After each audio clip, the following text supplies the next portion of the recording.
When Somerville voters head to the polls, they will find ballot question 5. It reads, shall the city of Somerville be allowed to exempt from the provisions of Proposition 2.5, so-called the amounts required to pay for the bonds issued in order to design, engineer, construct, and equip the new Somerville High School?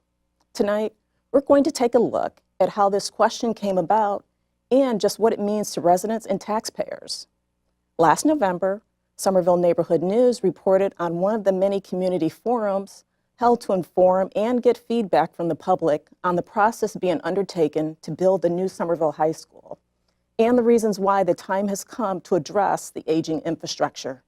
Here's that report from our Brendan Donahue. Somerville High School was built in the 19th century and can't keep up with the city's 21st century education needs. A recent community forum updated residents on plans to change that. We've been waiting 143 years for a state-of-the-art school to be rebuilt and reconstructed.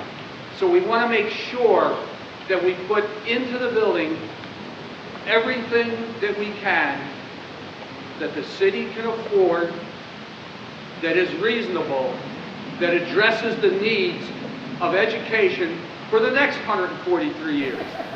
The forum, led by former Somerville Superintendent of Schools and current chair of the Somerville High School Building Committee, Tony Pirantazzi, began with a review of the process to date.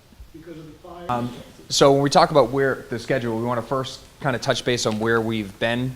Back in January of 2014, the city submitted a statement of interest to the MSBA.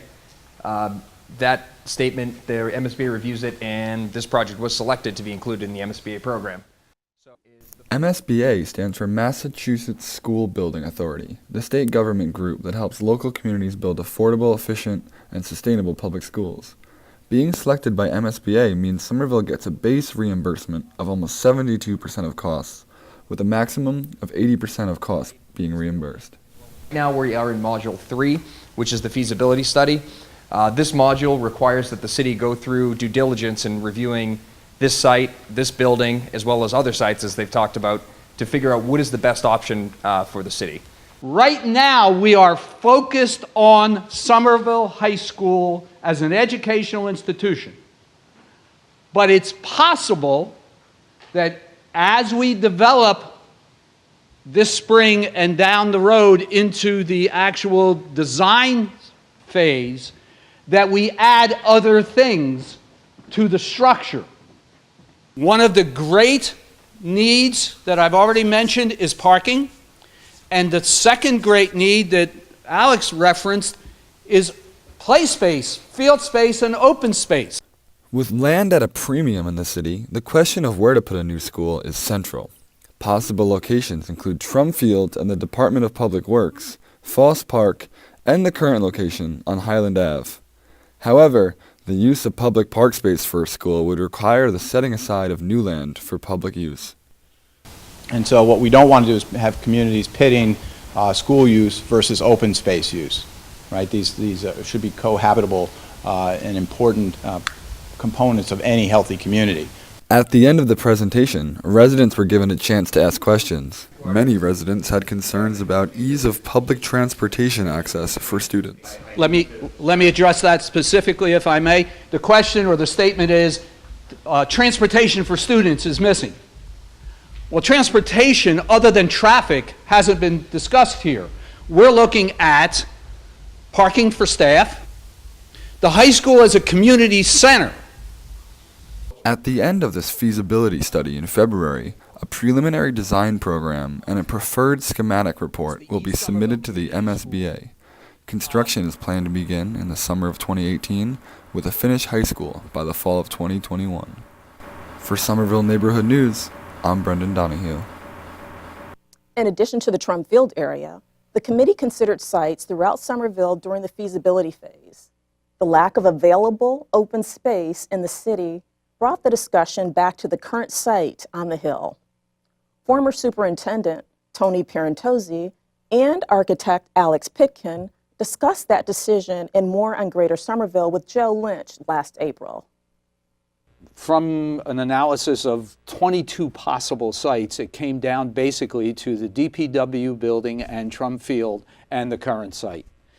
And the analysis of the Trump Field would really pose significant problems. In no order, the DPW building would have to be demolished and replaced somewhere in the city. There would probably have to be some kind of an environmental inspection and cleanup. The field could not be used for the high school unless the city found qualitatively and quantitatively at least as good a field somewhere else or built one. To replace Trump Field. Yep. And Trump Field has some historical special feelings in the city, particularly after its latest renovation. I mean, it's been there for a long, long time. Then you whittle this down. So Yep. between the architectural firm, the committee, and public input, you've kind of whittled this down to an option. And the option says, considering everything we talked about using open space in the city, what limited open space Right. we have, we're going to try to incorporate on Central Hill, saving some historic part of this building, but we're going to build new around it. Well, the high school sits right across the very top of Central Hill. And the main entry of the high school with the curved entry and the granite steps was built in 1895. That's the main section of the front of that building. It is surrounded actually by buildings to its left, behind it, and to its right that were built in 1929. The building, interestingly enough, had little corner additions in 1914. And then, of course, the War Memorial Gymnasium, which is now being used as the library, was part of that 1929 addition. So, you know, historically, it's kind of interesting. Massive additions to the high school in 1929. And, of course, if they had delayed a little bit, the Great Depression would have occurred. There you go. Those additions will probably still be in planning today. They possibly could. And then a couple of small additions in 1988. Another elevator was added when the Career Vocational Technical Education Wing was moved over from East Somerville, and the health center, a very small section in 2006, was opened. So that's the history of the building. It's the 1929, 1895 additions really have never received a major, thorough renovation. It could be the oldest unrenovated secondary school that we know of. When we start talking about building a new high school, it's something that people, you know, I think a lot of people can't fathom, that we Right. haven't really moved anything from Nope. that site in well over 100 years. The most interesting thing about what you just said was that we now have a very large high school that has nothing to do with education. It had to do with building additions on it. And this process that we're going through with the MSBA and under the guidance of SMMA is really starting with the foundational concept of what's an education in the 21st century. And we have to build a building that supports that education. This is not a case of where, you know, the mayor or the Board of Aldermen or the school committee or the former superintendent took it upon themselves to say, we're going to build a brand new high school. This is something that is being said by another authority. The school accreditation system is saying, you need to do this. Either completely renovate what you have now or go build yourselves a new one. That's basically what they're saying, is it needs to be upgraded.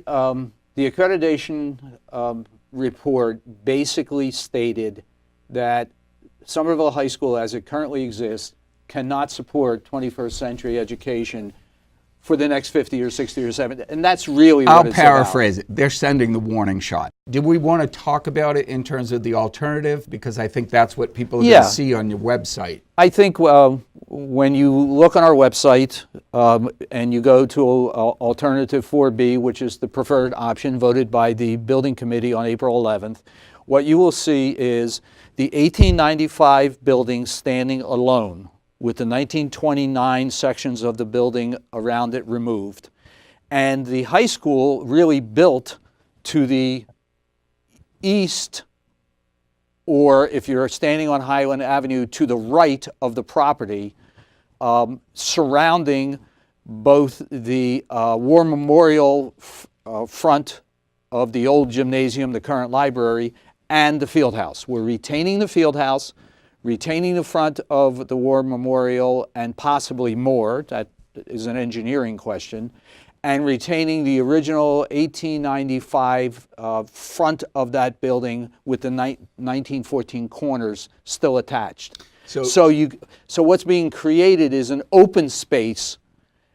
Now, when you go over the cusp of the hill, there would be an athletic field behind the 1895 building, and we are proposing to put a parking structure beneath that. And that, you know, for the folks who are looking hopefully at this slide at home, what they are looking at is the School Street entrance to that back parking lot. That's what you're talking about, where the athletic field and the parking would be. So it kind of actually comes behind City Hall, and then goes behind the old 1895 entrance to the existing high school. Talk about the advantages of that, because I see on the slide there, on the depiction, you have a little bit of green roof area. Correct, and this is all obviously to be resolved with our next level of design effort, but the thinking here was that we would think of the site as a master plan, not just simply a high school, not just simply City Hall or the main branch of the library. How do we think of this as a composition for all these many different people, citizens of the city that are going to be coming using the Central Hill? And so the field on top of the parking is something that we had familiarity with, and was one of the things that we also touted. We've done one at WPI and also two down at Providence College. A very rare experience actually in our Commonwealth, but the idea of having a turf top field on top of structured parking is a complicated endeavor, but it really speaks to the question of the fact that Somerville doesn't have available open space. And it is also part, if I can just interject there, it's also part of the initiative that you're trying to do this as a green initiative. Yes, yep. Yeah, we do want to limit parking, obviously with the Gilman Square station coming, you know, it's the right amount of parking. We also, one of the ideas in the master plan was to try to limit parking at the front of the site, right? We want to kind of restore that idea that that historic green space shouldn't be violated by cars to as little extent as possible. The preferred design was then submitted to the Massachusetts School Building Association, and the project was accepted, making Somerville eligible for a significant reimbursement on the construction of a new high school. Somerville's contribution was estimated at around $131 million. Raising that amount of money would require approval by the voters of the city. On July 6th of this year, Mayor Curtatone went before the Board of Aldermen to request the debt exclusion question be placed on the ballot. Mayor Curtatone sat down with us recently to explain what a debt exclusion is and how it differs from other funding mechanisms. We have many, many capital needs that the community is expecting, has been waiting for, and hopes and desires that we have, and we want to fulfill those obligations. So if we were to borrow with the general borrowing authority, we would not have the ability to do all the things we want to do. So debt exclusion allows us to build a high school, pay that high school from a revenue stream specifically for that purpose, and then that revenue stream is extinguished when the project is paid for, which is 30 years out. But it gives us the authority to go above and beyond the debt levy to pay for the high school, and we'll have a better understanding of the cost as the design and plans mature to full design. And we've done a cost analysis on the full design and plans, and that'll be the amount we request that the Board of Aldermen authorize us to borrow. And then the state, the Massachusetts School Building Authority in particular, will approve us for the grant of the monies for the state side. The full cost of the project is projected somewhere north of, say, between 250 to 260 million, somewhere there. Again, as we continue, as designs continue to evolve and mature, the architects and designers and engineers are still in the school building committee are determined to continue to value engineer the project to make it the most economically and great but best design of the project. And we are eligible for approximately 78% reimbursement or of a grant from the Massachusetts School Building Authority. However, it's a reimbursement of eligible costs, and there's a very narrow definition of what the eligible costs are. And there are some things as a community we desire and hope to make part of this. So when you net it out, the 78% of the eligible costs, the School Building Authority is not paying for big field houses like we already have, which we'll renovate. They're only paying for certain elements. So at the end of the day, it's net out slightly over 50%, I think is the best way to put it. It's an important question, it's serious, and we welcome the public to visit the city's website to learn more information at www.somervillema.gov/high school, and you'll find the recent plans, the visuals, the renderings, and important financial information and analysis that has been done to help keep you informed on this important decision. But make no mistake, we need a new high school. Once the ballot question was approved, several residents organized a Yes on 5 campaign. They have held informational meetings throughout the city, inviting residents to learn more about the project and to ask questions. There has not been an organized no campaign around question 5. We invited 2 people from opposing sides of the question. Joe Beckman, a 20-year Somerville resident, community activist, and a no voter, and Tom Bent, a lifelong Somerville resident, member of the Somerville High School Building Committee, and a Yes on 5 organizer, to share their opinions. I was part of the accreditation process when Tony Ciccarello was the headmaster. And we passed with flying colors as far as the educational aspect. The school did really well. But the one real major black mark on that was the condition of the school. The debt exclusion question ignores a lot of important things. It ignores the need for designing a new kind of 21st century school, most important. But it also ignores the remarkable resources in the city of Somerville. And those resources are much more than just good teachers. They are good teachers, and it's much more than a school that needs to be changed profoundly physically, because it's a bumpy school. Well, the building's about 126, 127 years old, and it's due. It's extremely tired. And it just does not lend well to the 21st educational needs today. That's probably one of the main reasons. Plus, there's just so much that needs to be done for repairs to the building just to get it up into to the current codes. Handicap accessibility, security. There's the heating system is antiquated. It's very inefficient. The list goes on. And I think the real danger, frankly, is that it ignores the strengths of the city, that at the same time it exploits the gentrification that already exists. And it will accelerate that gentrification and isolate that population even further. I mean, it is not, if there were more exclusions on that tax, maybe. The problem is that the price is too high, basically, and they never examined those kinds of prices. We're being very, very conservative. Plus, the cost of the high school right now is based on, we feel it's the high-end number. Even the Mass School Building Authority came back to us and said, your contingency seems kind of high here. And we said, you know what, we would rather be high at this point and now try to work it the other way. So when we had to come up with the estimate for the School Building Authority, it's very conceptual at that point. So now we're getting into the nitty-gritty and figuring out, okay, what's the HVAC system going to be, the electrical system, what kind of finishes can we afford?